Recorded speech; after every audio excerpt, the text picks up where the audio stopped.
you feminists picked the bear over men, so I know you won't get offended by mine. So this is the part where I break down Chloe's video piece by piece and give my own opinions based off of my own theories and my observations. So we're going to start off with how aggressive and angry Chloe was. Chloe is what manifests when women have bullied and betrayed other women. Long story short, this is what manifests when your mom was your first bully, or other women in your life that you were set up to trust have betrayed you. And it's very unfortunate. In my opinion, Chloe just seems to be very invested in anything pro women because, like, let's cut the fat here. The conversation about man or bear was not about feminism. It was about the harm that men do to people, not just women, but all people, that often they don't get any repercussions for, at least in the United States. There are some people who don't, you know what, most people actually, I would argue most people don't even report their attacks because they don't want to have to face that man again and watch that man get all these accolades, get let off with a slap on the wrist, if any punishment at all, never even want to have to sit in the room with that man again. And that's valid. A lot of people came forward about their trauma in the man or bear conversation, and to dismiss that and write it up to feminism is from a place of deep hurt and not from a place of logic, and certainly not from a place of compassion, of trying to understand other people in their pain. And Chloe definitely did something, but certainly not what Chloe thinks she did. So the whole video is framed around making feminists angry, and in response, a lot of men said they would pick the dog in both comments and Stitch. And their reasons for picking the dog vary.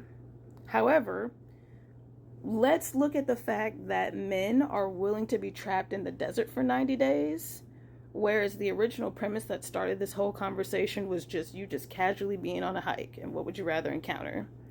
So I don't care to be in association with somebody who's okay with being trapped in a desert for 90 days.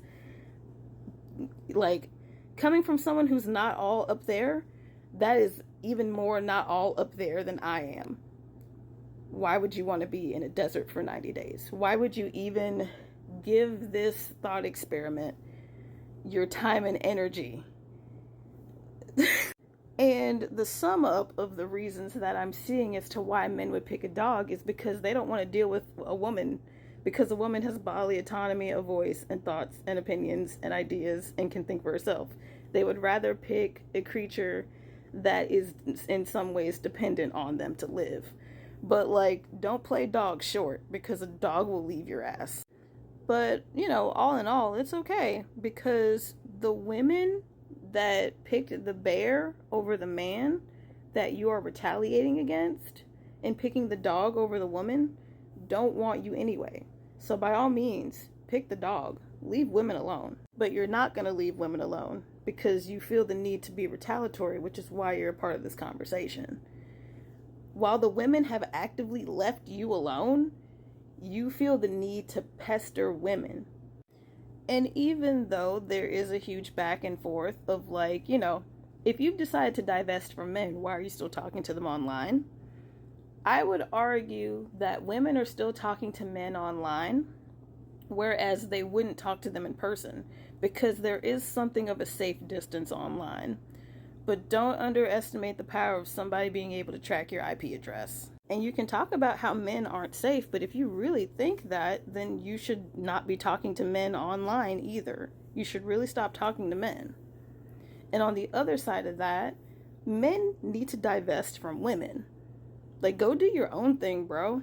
Like, go build relationships and communities with other men. Make a safe space for you that isn't based on shitting on women. Like, totally remove women from your sphere. Like, go be a man with other men and enjoy that. And this also opens up space and conversations for safe third spaces, whatever that looks like. But right now we're going to talk about these two. If you really don't care about what women think, then you shouldn't care to put yourself in a scenario where you're trapped in the desert for 90 days. Chloe, and the men who responded to Chloe are pretty much their own evidence and case study of why divesting from men is a feasible option, and that men will refuse to divest from women, and women who hate women will also refuse to divest from women. So there's two types of people, right? There are people who love women, and there are people who love to hate women. But both of these things center around women. So decenter women, go ahead. But full disclosure, they don't hate women, they hate women's autonomy. They love to be able to control women.